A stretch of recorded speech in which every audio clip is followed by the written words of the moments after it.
Hello everybody, welcome back to Max Reviews, and today we're going to be ranking my top 5 favorite movies of 2014. This is got to be the hardest decision that I made because so many good movies came out 2014. Just to mention a few, How to Train Your Dragon 2, which I really enjoyed, Big Hero 6, and then there is going to be a few here that I'm just going to have a 6th spot this time, so top 6 favorite movies of 2014 because there's just 6 movies this year that are just like 10 out of 10 for me. I absolutely love them, and they mean so much to me. These are, this has been the best years so far, so I really loved it. This is Max Reviews. I'm Brayden, and we're going to just start it off today. What an amazing year for movies. One of the best years of all time, I'd say, for movies.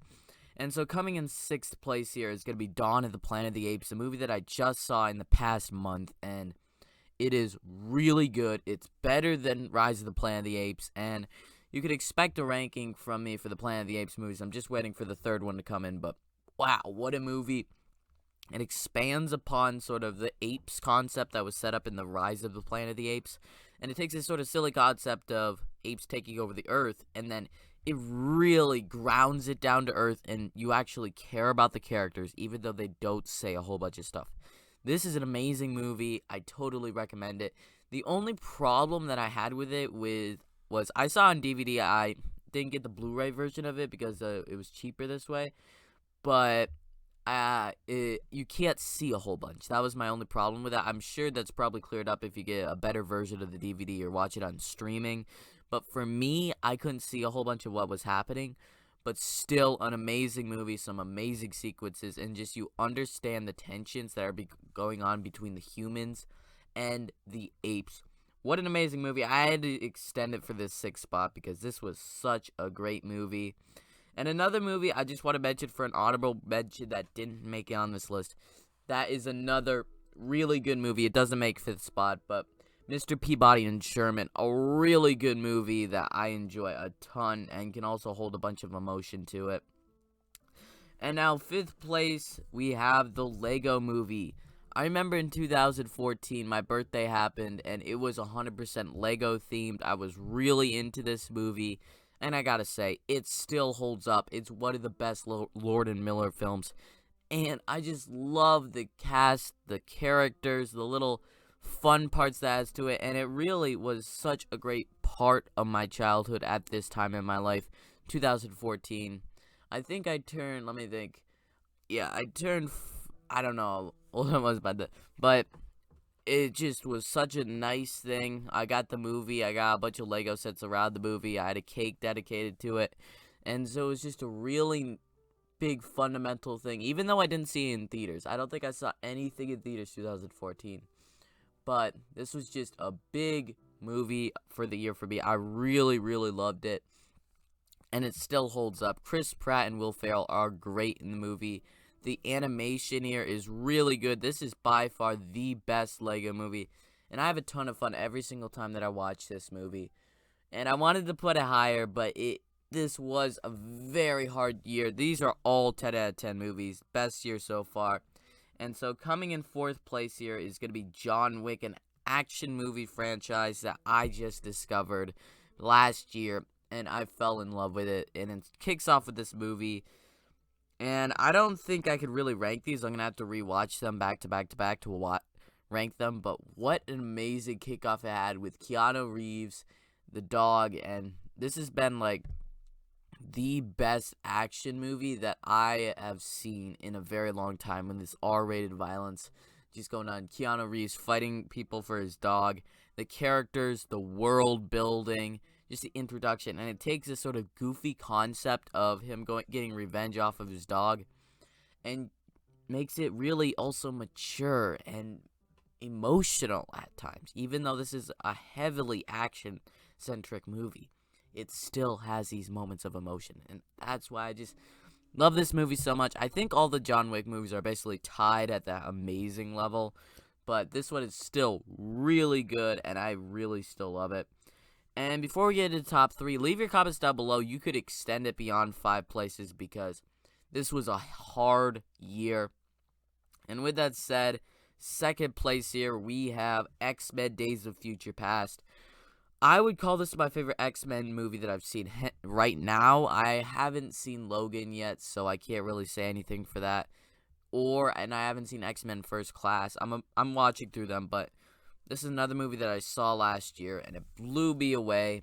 It fixes X-Men Last Stand, and it combines the prequel X-Men movies with the original X-Men movies, and it does a great job at it. I love the characters in this movie. They're really good.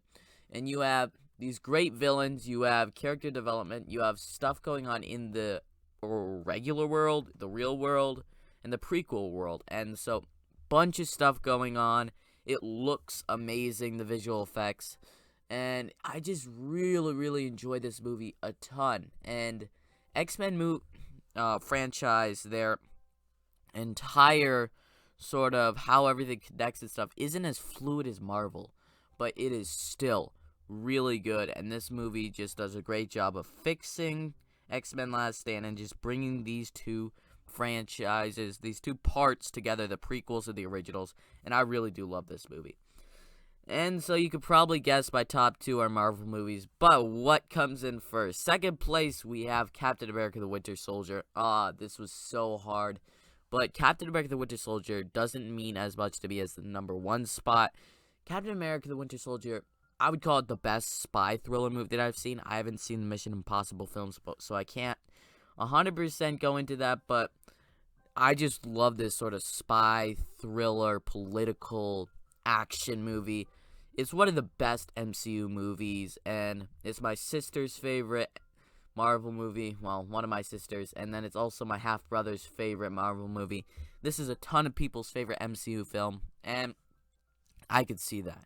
The reason it doesn't come in number one is it isn't as emotional and doesn't mean as much to me as number one spot. This is just an amazing movie that I absolutely love, and it could be emotional, it could have the amazing action.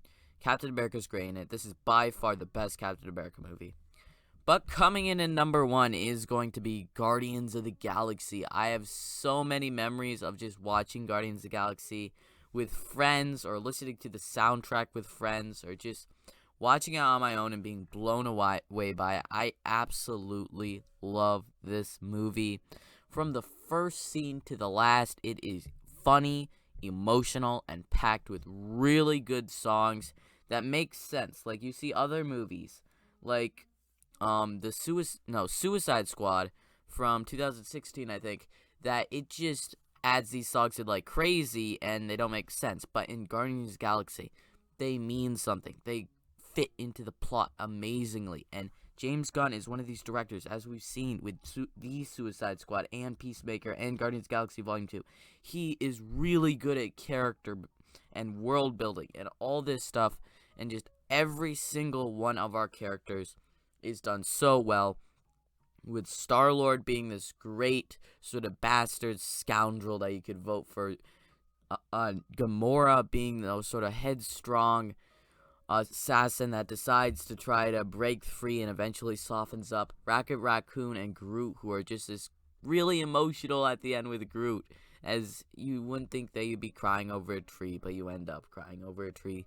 And then you have Drax, who could be emotional and really funny. It's the best movie of this year. I absolutely love it. And I know not everybody's going to totally agree with this list, but hey, any of these movies could come in first for me on a certain day. All these top 5. I don't think Dawn of the Planet of the Apes could make it, but all these movies are amazing. 10 out of 10 movies that I love. So leave your list down below. What are your picks for the top 5 or 10 or 20 or whatever movies that you would rank for 2014? Leave your comments down below. Can't wait to see them. This is such a great year for movies. We're getting closer to the end of this series, so subscribe, turn on the bell to look for more of these videos. We're going to be doing one every week if you haven't heard already. Thank you so much for watching. Like, subscribe. I'm Brayden. This is Max Reviews. Brayden out.